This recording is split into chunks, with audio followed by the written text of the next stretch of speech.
Date with a Debut is a Words and Nerds and Breathe Art Podcasts co-production recorded on a Wagnical country. And I pay my respects to all elders, past and present, and extend that to any First Nations people tuning in. Always was, always will be, Aboriginal land. On with the show. I think Marty is one of those people who has lived a very privileged life, and when something like death happens, it automatically became finding escape and solace, and rather than perhaps going towards the people who could help her. Welcome to Date with a Debut, a podcast about debut authors, their incredible books, and their journey to publication. If you are looking for a new author to discover or writing inspiration for your own story and you don't know where to start, this is the place to be. I'm Nick Wasiliev, author of When Men Cry and your host for today's show, and I'm delighted to welcome another debut author in today's episode. If you enjoy the show, or indeed any other shows on the Words and Nerds platform, jump online and give us a thumbs up, a 5-star review, wherever you are listening. Thank you for listening to us and for supporting the Australian book industry. You can also find any books mentioned in today's podcast down in the description. Today, I'm joined by Melissa Goode, an Australian writer living in the Blue Mountains. Her work has appeared in Best Australian Short Stories, Griffith Review, Kill Your Darlings, The Pen Review, and Best Small Fictions, among other publications. And one of her short stories has actually been made into a film by the production company Jungle. We're here today to discuss her debut novel, Ordinary Human Love, published by Ultimo Press, which you can get a copy of right now in the description. I started off by asking Melissa about her love of short stories and what the reaction has been like for her debut novel. This book does cover some strong adult themes, so reader discretion is advised.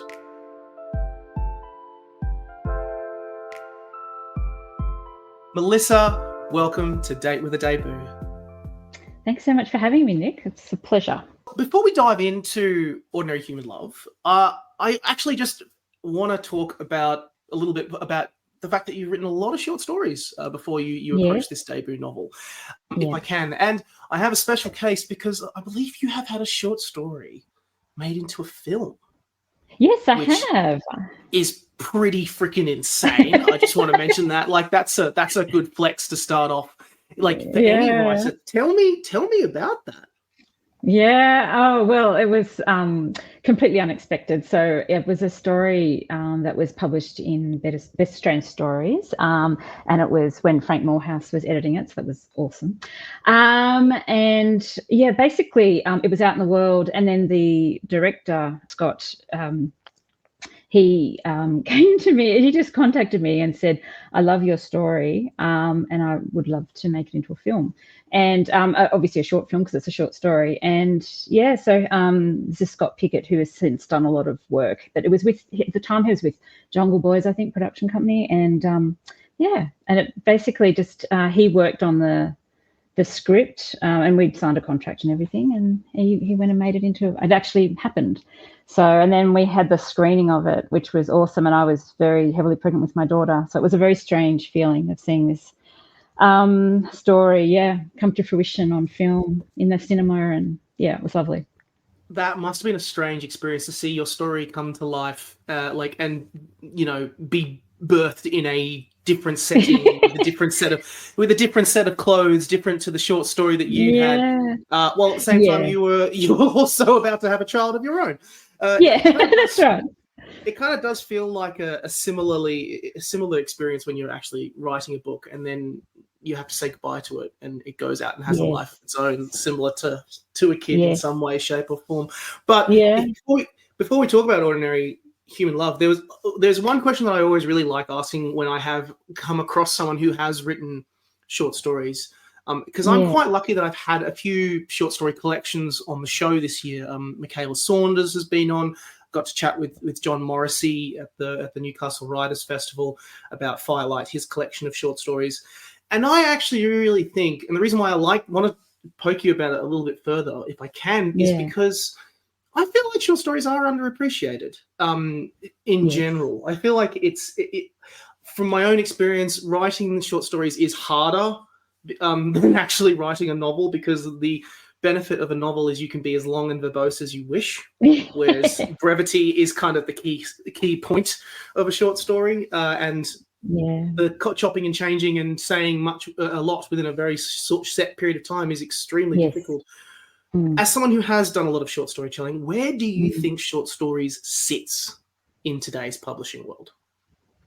Yeah, I agree with you. I think they're completely underappreciated. And I think that's the thing. I think it's hard to get a publishing contract for a collection of short stories because I think the thinking, or at least this is in Australia anyway, I think it's quite different in America where I think they are far more open to it. But I think here there seems to be a sense that they want readers to be able to dive into a book and to get lost in it. Whereas with a short story, of course, there's an automatic cutoff. It's an opportunity to put the book down and not necessarily read a second story or certainly not in that sitting. So, and often I think as well, short stories can be incredibly impactful. And sometimes it's actually hard to read two short stories in succession because the first one can be so weighty, it can be hard to turn around and then start another one. So I do understand the issue with it. I just think it's unfortunate because I think there's such beauty in the short story. It's sometimes just this perfect slice of life that you don't necessarily get in a novel because it's so much weightier and it's got all these, different agendas and different characters. There is something quite pure about the short story, I think. So it comes down to author, reader experience. You think is a major driver, which is surprising to me because personally, I have to read a lot of books, and usually you have to run through them as quickly as you can. But when I do like to sit down and really digest stories, and I found the short story setting quite beneficial. One short story, reading one is enough, and then I can put the book down and come back to it and still keep reading it and still be interested in it with the themes and topics. I think it just appealing to different readers' tastes and interests. Yes. It's interesting to me that do you think that may change? Do you reckon people will? Do you reckon there's a growing? I've noticed that there has been a growing appreciation for poetry in the last 12 to 24 months. There's a few more awards coming out. A couple of big books, like I think Drop Bear is the first example by Evelyn Araluen, that kind of won a whole bunch of awards. Do you think we'll see that similarly with short stories? Yeah, I kind of feel like there has been a bit more of a movement towards it, especially if people do the linked short stories, I think, because then you sort of have the option of reading that as a discrete thing, or you can keep going, and it's all flows. And I think there's been an expansion in that kind of area. So I do hope it changes, though, because I think, I don't know, to me, they're just so classic. And I think as well it goes to the skill level of the writer because, like you say, it's such a finite space, and to have to capture that whole world in that little space and to make it really momentous, that takes, I think, a lot of skill. Yeah. There's so many. Some of my favourite books that got me into reading short stories. You only have to look at Winnie the Pooh when you're younger, or all of the collections, all of those different author stories that come out of it, and they're very fun and playful, and you can pick up one and you can jump from one section to the book of another, and it's so gorgeous. But I digress. From short stories onto a debut novel, let's talk about Ordinary Human Love. And before I ask for a book pitch and we dive headlong into the story itself, book's been out for a month or two, and it's out in the world. It's been doing its own thing. We were talking a little bit before we started recording about this, but what's the reaction been like? Has there been any surprising moments where you've walked into a bookshop in, some random part of the country and gone, "There's my book. It's right there. That's mine." Yeah. I've actually, it's more been photos, I guess, I've seen from people, if they've been at airports or some bookstore in somewhere I've never been. That's pretty awesome. Or if they've taken it on holidays with them, that's always nice as well, because you get this footage of the backdrop of where in some exotic location there's your book. So that's a nice feeling. Yeah. But overall the reaction's been really positive, and that's been nice.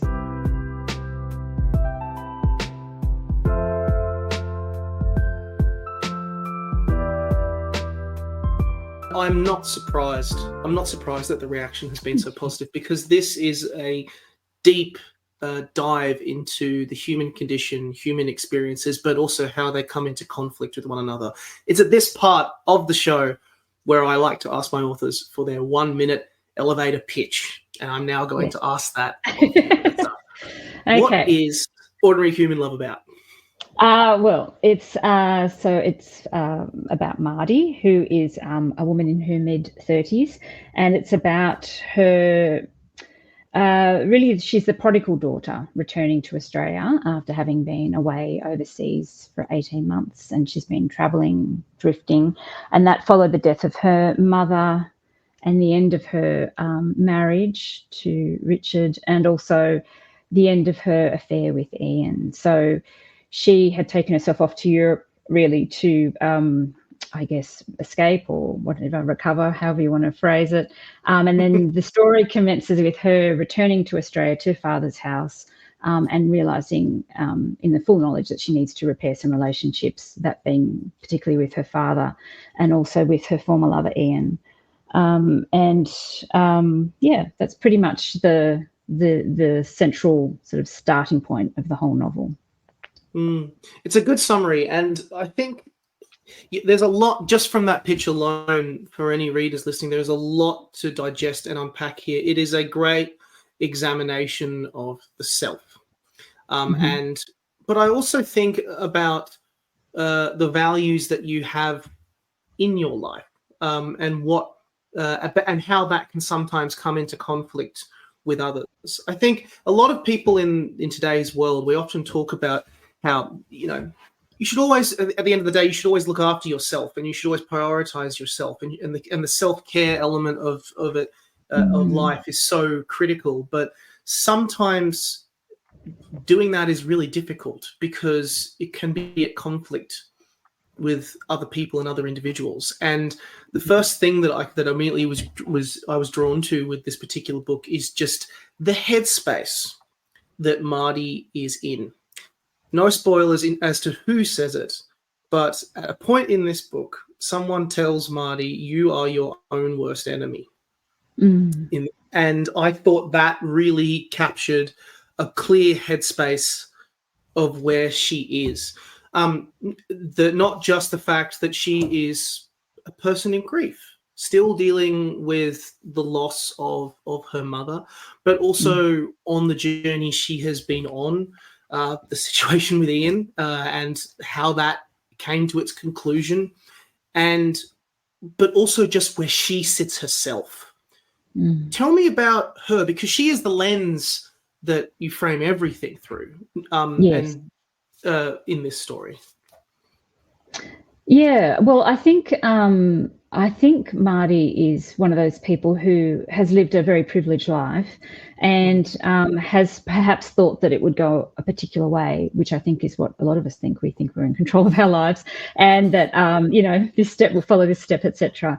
And when something like death happens, or a divorce, or what have you, it can be very destabilizing. And I think people obviously react very differently according to their own grief, because each grief is different. So with her, it automatically became a means of finding escape and solace, and rather than perhaps going towards the people who could help her, instead she ran away. And I mean, there is something in that. I think the sense that the individual, I don't know, that sense of having to hibernate or something, distance yourself.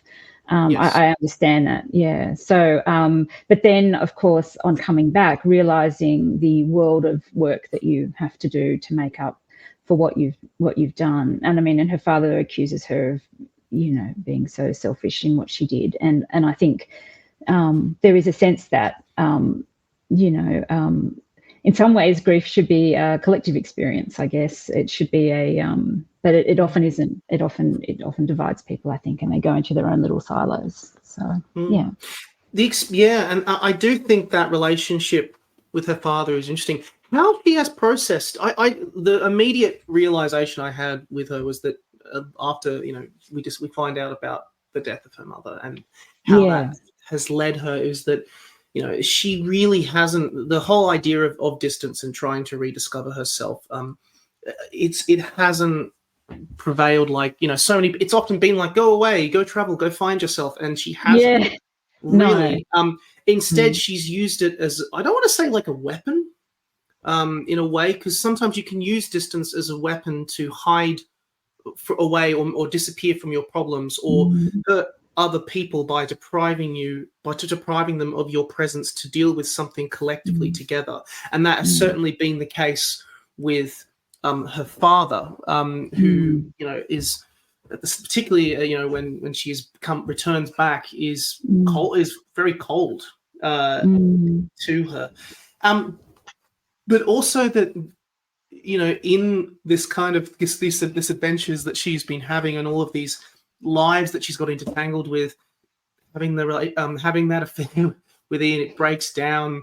She's also struck up a relationship with Claudia as well, and that is a very, very that is even itself is a very complicated relationship, and this dives into kind of one of those other key strands that you've weaved through this book, which is the complex nature of love and the complex nature of relationships, and the character. Tell me about particularly Claudia and Ian.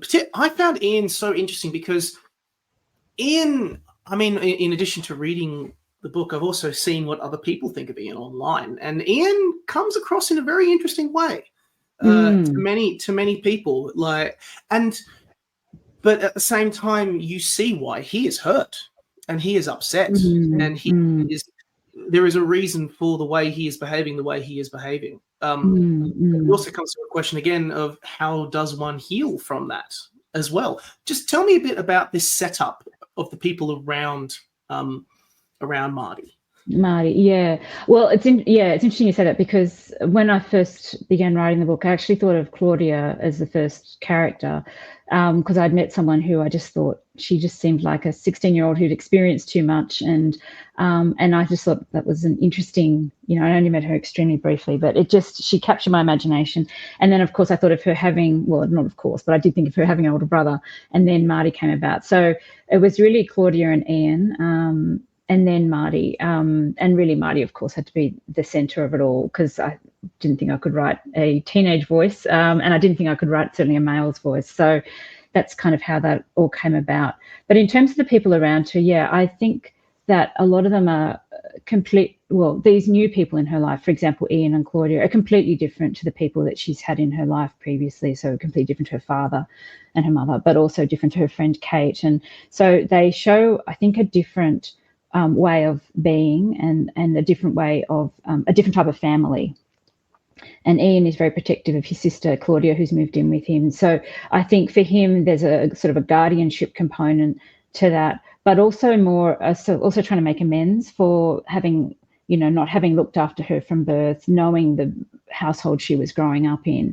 So I think there's this sort of sense of guilt that motivates him in a lot of cases with Claudia. And I just think that's an interesting dynamic. There's so much to unpack there. There's such because I'm glad you've kind of delved into Claudia a little bit, because Claudia really becomes a place for Marty to try and rediscover what love is. Or I think because Claudia has had.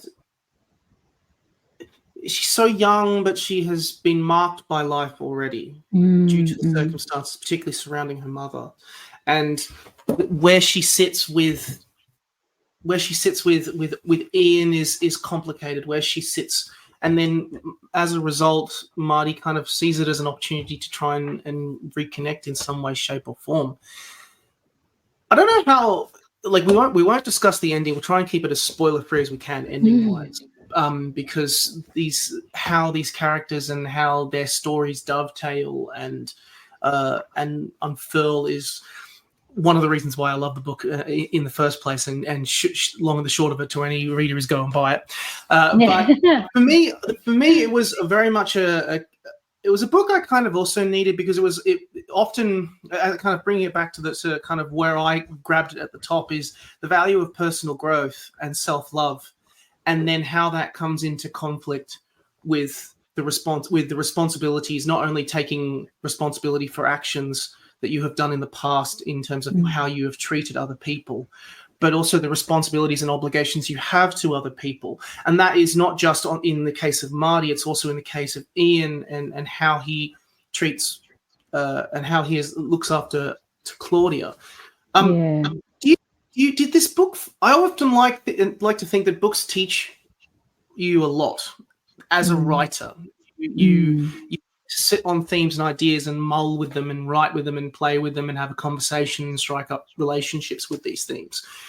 Do you have an answer to that question from this book, or is it just as complicated and as messy as it is, and that is the answer?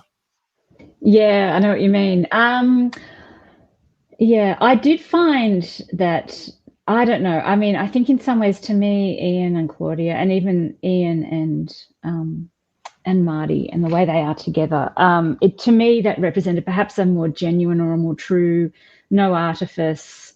It is what it is, and it's not pretty, but that's kind of the nature of it. So yeah, I think I don't know how much I learnt from it as such, but I think that's sort of how I sort of found it came out on the page. I think was that this they represent a different world in some ways to the world that she had with, say, Kate and with her first husband Richard and what have you. It's a very different world, and I did like that contrast and the fact that it impacts on the nature of relationships. Really, that context can have a real influence.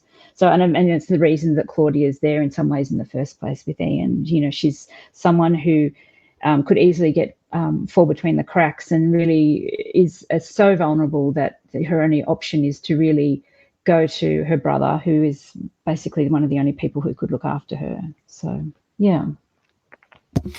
It is such an amazing book, and to any readers, I honestly recommend you check out Ordinary Human Love, because I think you've described it well there. It is what it is. It is how it is, and I think that's the closest answer that you're ever going to get to the question of what is ordinary human love. And it's a fantastic examination of a universal topic with in that all of us in the human condition experience.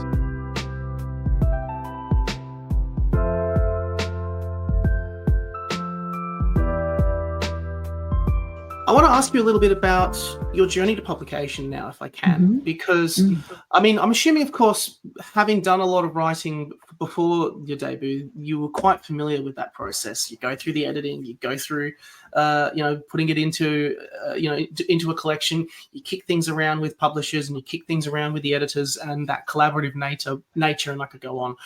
But what particularly made me interested, because I often do like to look at, the craftsmanship of how the hell did they do this, and this, is that you have, as we've been alluding to throughout this podcast, is that there's been a bit of a dance with a lot of these characters and the different stories that they go through. And I just thought to myself, how hard that must have been to put together with your editor.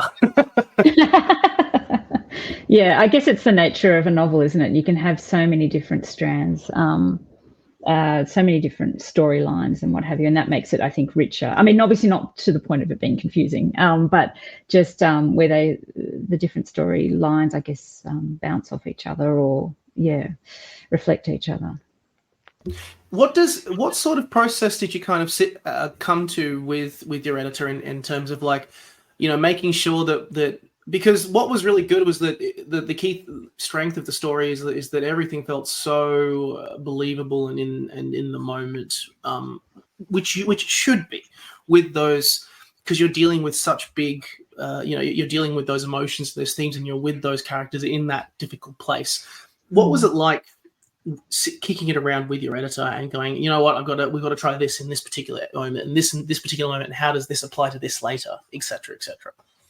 Oh, I see. Yeah, interesting. I mean, the thing is, so it hadn't actually, when it did go to Ultimo Press, and then when they accepted it, it actually didn't change vastly from what I'd sent to them to what was produced. I mean, it did in some ways, in some key ways. For example, more interiority on Marty was needed, but essentially all the plot, everything else was largely acceptable. I mean, obviously there were some little things that needed changing, and but really, yeah, there wasn't a lot that changed. So I think for me, a lot of it was me kicking it around in my own head to get it down on the page. Yeah. So.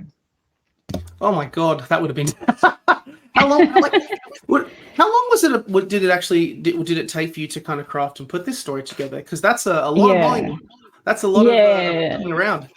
Yeah, well, I mean, it's that thing, isn't it, where it kind of took 10 years, but I was writing short stories in the background as well, and I was also working as a lawyer, so it was like I wasn't, sitting on my hands. But yeah, it was this novel was tracking along the whole time. But that's why I loved writing short stories, and it was a long time before I even started submitting short stories. But I found that really helped me, because writing a novel can take obviously so long, and you sort of sometimes need a shot in the arm, in addition to all the development in the craft that goes with writing short stories. But that shot in the arm of acceptances and what have you really helps, I think, and having little things that you can put out and say, well, this was accepted by this journal or what have you. Because a novel can, I mean, obviously it shouldn't take that long, but I think for a first novel, like, you're kind of learning how to write a novel, so it's not necessarily a slam dunk, let's tap something out and it's done. So, yeah. On the subject of first novels, what's next for you? Is there another story that you're kicking around in there somewhere? Is there another one? Yeah, well, I mean, the frightening thing is that the first one took 10 years, but the second, I've written 2 more actually since. So that's good. Oh, wow. Yeah, that's awesome. Yeah, thank you. So just looking to, refine and, get those, hopefully finding a home in the world. Yeah. Well, I'm excited to see what happens next. How exciting! Thank you. Thanks. 2 more books potentially. That's I love that. I always love when there's a new project and a new idea that's kind of cooking away in the background, and you're in that process of putting it together. That's always so much fun. Yeah, I agree with you. Yeah, got to show you've got more gas in the tank, as they say. Absolutely. Yeah.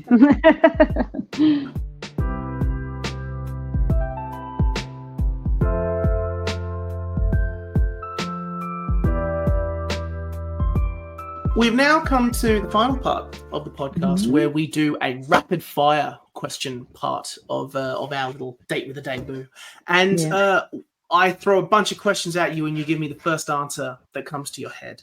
Okay. And the first one is around your books yourself, and your own book reading experience. What's your favorite book that you have read in the last 12 months?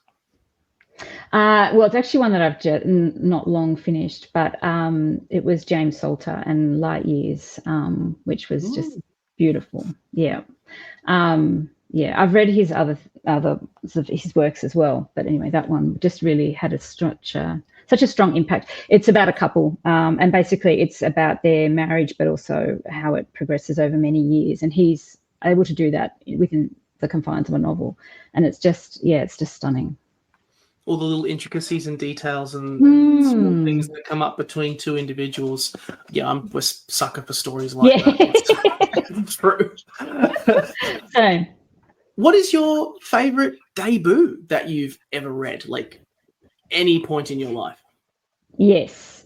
Well, I absolutely love Marilyn Robinson, the American writer, and her first book, Housekeeping, is divine. So that was published in like 1980. It took her many years before she wrote another book, and then of course she followed up with I think it's a Pulitzer Prize winning Gilead. So but Housekeeping.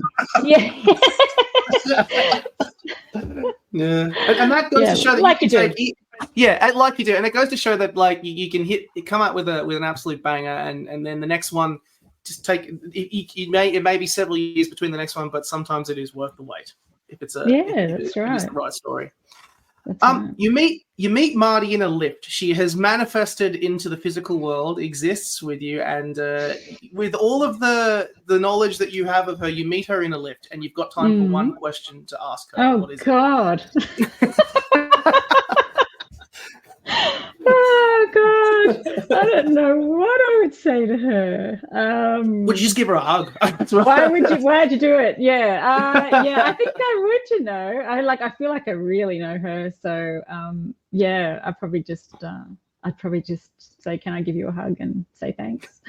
I can't think of anything that I want to ask. Yeah. The self or others?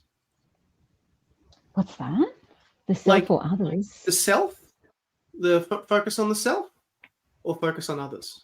Oh, well, I know what it should be. I know it's meant to be focus on others. Yeah, since having a child, and she's now 12, I recognise well and truly that it's not about me, and it's about her, and it's about her life. And I think that was, for me anyway, a real reality check in terms of no self-absorption allowed, and let's grow up. Not that everyone needs that, of course, but that's what happened for me. So yeah, love it. And our final question, our very last question. Again, as we've highlighted throughout the whole thing, talking about this book, there's been talking about the value one places on things, how that comes into conflict with others. At least my own interpretation of it. What's the meaning of life, in your opinion? So appropriate for a quick fire round. I know. Yeah. Okay. Well, I mean, I think there's two ways of looking at it. So there's work and there's love, I think. And I think I don't think there's any meaning as such in life or to life. I think it's kind of what you make of it. And so with work, I think it's about doing things that have value for you and meaning, and where you use your talents and you just try and contribute something to the world, whatever that may be. And in that way have satisfaction. But of course, it's the old love aspect where all that people want is to be loved and love in return. So really to love and be loved on this earth, I think, between those two things, I think it's probably the best or closest thing to a meaning that I can think of. You know, that's the reason why I like to ask this question of authors, because sometimes I get a really good answer like that, and that is great. Thank you. Just a lot of structure to it. I could honestly chat to you all day, Melissa. I really could. Same. But it's been a hell of a lot of fun chatting with you about this amazing book, and thank you so much for creating it. Thank you so much for bringing these characters into the world that we can all read and enjoy. And for everyone listening, you can get a copy of Ordinary Human Love right now in the description of this podcast, published by Ultimo Press. Thanks so much, Nick. It's been an absolute pleasure.